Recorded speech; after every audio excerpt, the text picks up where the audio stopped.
el evento o la ceremonia más importante de la Iglesia costarricense.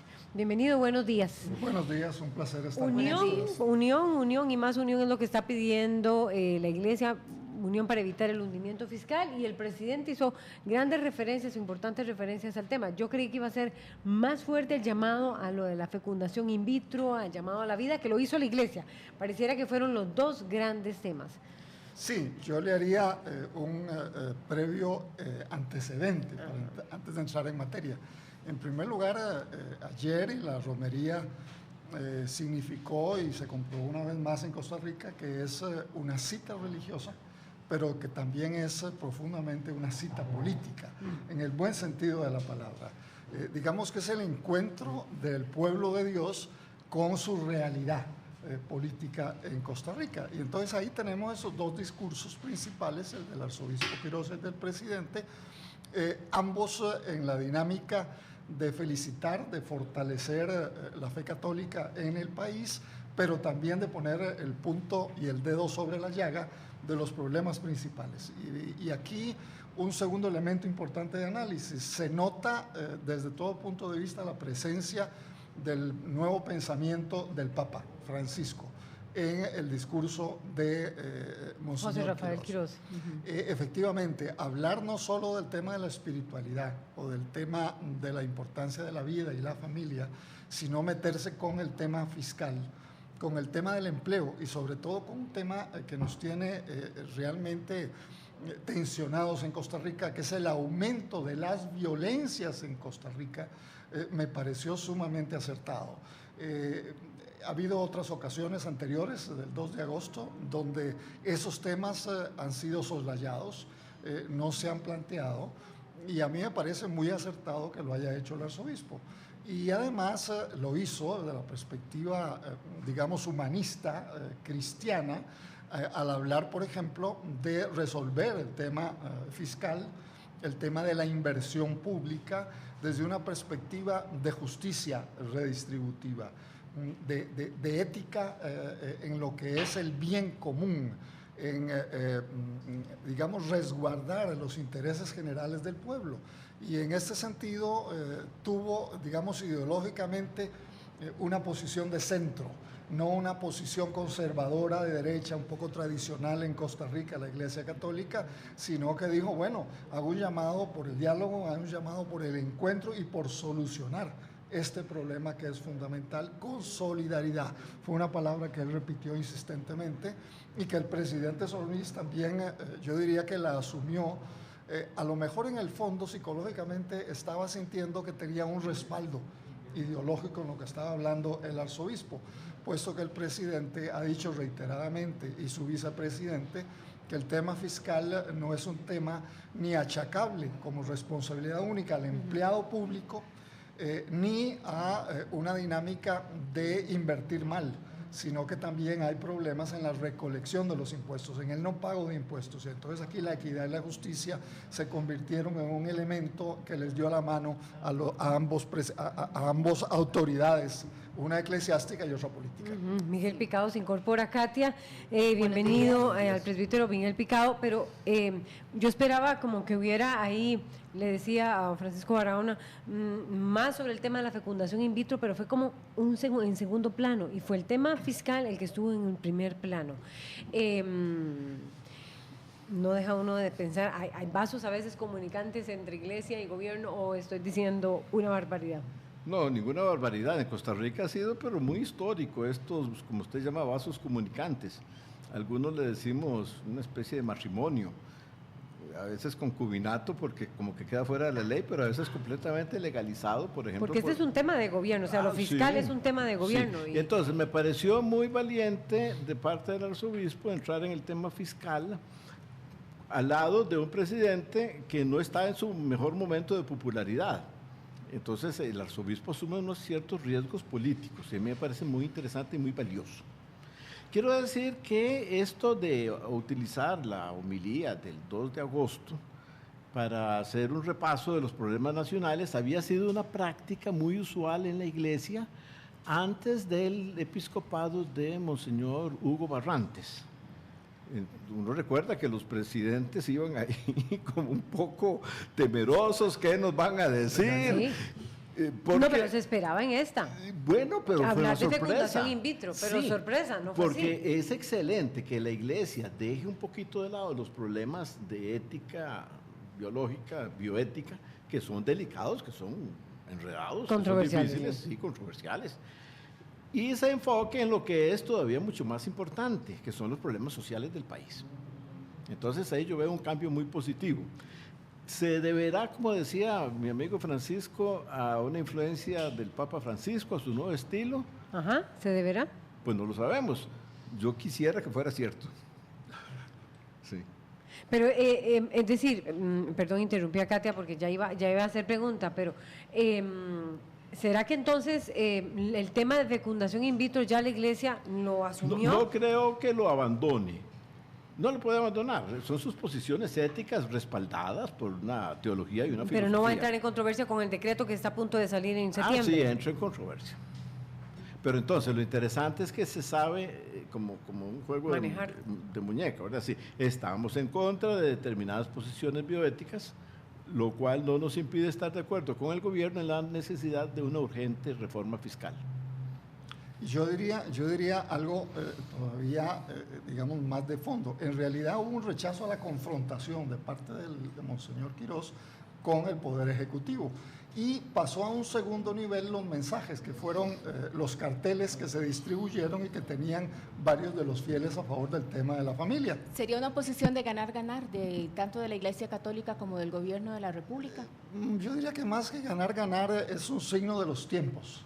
El tema fiscal, el tema del empleo, el tema de las violencias que subrayo, ligados al tema del narcotráfico, al tema de la altísima criminalidad organizada, fue tocado por el arzobispo. Eso es absolutamente original, no solo por este, sino por varios arzobispos anteriores.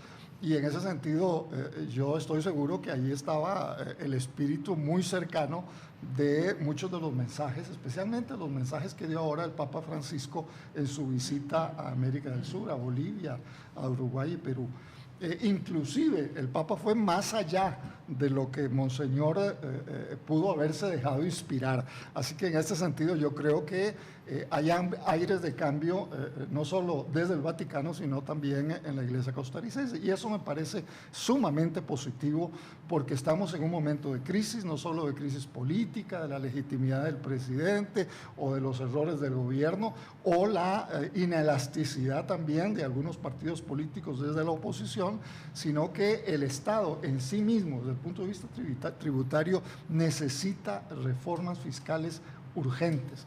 Y esas reformas fiscales urgentes no son solo para reducir el déficit, que así lo plantean los economistas neoliberales como una cosa mecánica, no, es que se necesitan recursos frescos para invertir, para inyectar capital, y solo inyectando capital interno desde los cobro de impuestos como capital externo de inversión extranjera, se puede reactivar la economía. No hay otra fórmula. Y sería que, porque es que la Iglesia dice esto en momentos en que hay un rompimiento inclusive con una de las organizaciones sindicales o centrales sindicales, si se puede decir Patria Justa, cuando emite el decreto de reajuste del sector público. Y sale la Iglesia de alguna manera hablando, bueno, de que hay que traer el tema del empleo público. Es decir, donde el tema fiscal está ya partiéndose en dos, ¿verdad? La Iglesia, la Asamblea no quiere aprobar un proyecto de fraude fiscal, que pone que meterle diente al tema de la defraudación, y por otro lado el gobierno aprieta y dice va decreto, no hay aumento salarial para los sectores profesionales, son un 0,8% para el sector público, y viene la Iglesia y sale con este mensaje. Sí, es un respaldo a la posición del gobierno. Muy interesante. Sí, es un respaldo. Y en momentos difíciles. Es un A la respaldo. Iglesia, al arzobispo en concreto, le hubiera sido muy fácil quedarse al margen, Exacto. pero no lo hizo. Ahora, todavía estamos detrás de lo que dice el Papa Francisco, porque el Papa Francisco en Perú y en Bolivia, y ya antes, meses antes, había hecho una clara alusión a los movimientos populares como aliados estratégicos de la Iglesia. Eso es lo más novedoso que yo recuerdo en en el pensamiento de los pontífices. E incluso a Evo Morales lo invitaron a Roma, no en su calidad de presidente de Bolivia, sino en su condición de antiguo líder de los Indígena, cocaleros. sí, correcto. Entonces, aquí sí estamos muy lejanos. Sí. ¿Estará nuestra iglesia en condiciones de buscar alianzas, entendimientos, que siempre serán conflictivos y difíciles, con los movimientos populares de nuestro país?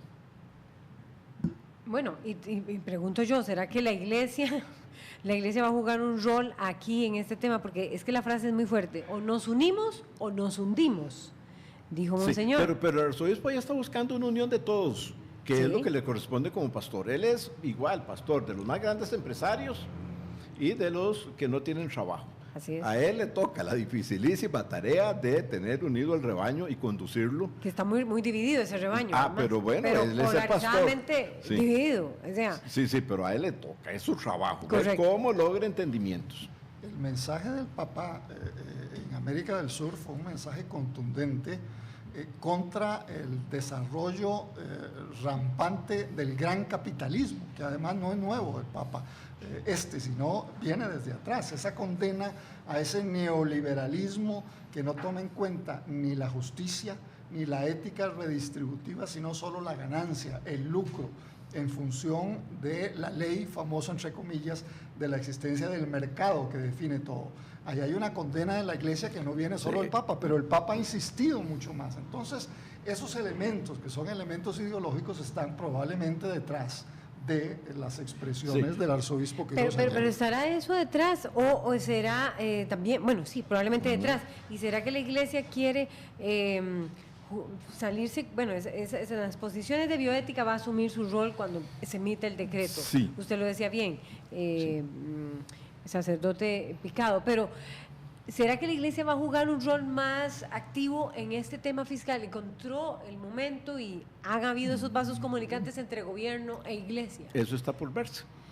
Yo quisiera que sí, que no fuera algo puntual de un 2 de agosto, sino que próximamente se vieran nuevas manifestaciones en ese sentido. Yo creo que el país lo necesita, porque si hay una institución capaz de aglutinar, es la Iglesia Católica. Incluso ayer mismo estaba hablando con unos amigos evangélicos y decían que están encantados con las posiciones del Papa Francisco. Entonces, la iglesia en este momento, gracias a este pontífice argentino, latinoamericano, con tanta visión, está teniendo una capacidad de convocatoria mucho mayor. ¿Cómo la logre jugar, en el buen sentido del término, nuestro arzobispo? Pues bueno, yo rezo todos los días. Sí, todavía no podríamos afirmar que la iglesia costarricense ha dado un vuelco. Yo lo que estoy subrayando es una tendencia y el origen de una tendencia que fue ayer. Inclusive el ministro de Trabajo, don Víctor Morales, hoy en la prensa dice que él entendió una cercanía, una mayor cercanía entre las posiciones del gobierno y las posiciones que ayer anunció Monseñor Quirós. E inclusive dice, en los próximos días vamos a anunciar parte de esas políticas, tanto en lo que es inversión, empleo público y el tema de reforma fiscal, y van a ver, lo dice el ministro de Trabajo, cómo estamos en esa orientación. Sí. Lo importante no es que el gobierno lo celebre, lo importante es que se esté dando ese paso. Sí. Y yo veo que hay unos primeros pasos claramente en el discurso ayer de Monseñor Quirós. Hubo unas manifestaciones del presidente de la República apenas asumiendo, o incluso creo que días antes, no lo recuerdo bien, donde decía que a él no le interesaba una cercanía con la iglesia para dejar las cosas como tranquilas, más o menos es mi interpretación desde hoy, sino que le interesaban que las iglesias, así en plural, denunciaran los problemas sociales para tener en ellas compañía y para ir adelante. Quizás sea eso lo que podamos ver en los próximos meses. Ayer el presidente hizo para mí una clara diferencia con el comportamiento de nuestra expresidenta, doña Laura, anterior. Doña Laura marchaba, aunque fuera que se guindara Entre Ríos. El presidente no hizo eso, llegó inclusive muy elegante, muy formal a la celebración de la Eucaristía al final en Cartago, con lo cual hizo presencia, pero no una presencia, digamos, romera, militante. Él no quiere, yo no sé, sus condiciones de fe, nunca se las he preguntado, ni se las voy a preguntar, pero él no quiere jugar el papel de el creyente, el católico presidente, no, eso no le interesa, a él le interesa más bien el ser el realizador de lo que él considera las metas de justicia social. Ahí puede tener a la iglesia y a las otras iglesias de como aliadas. Sí. Bien. Nos tenemos que ir, aquí nos hubiéramos quedado hasta las 8:30, pero tenemos que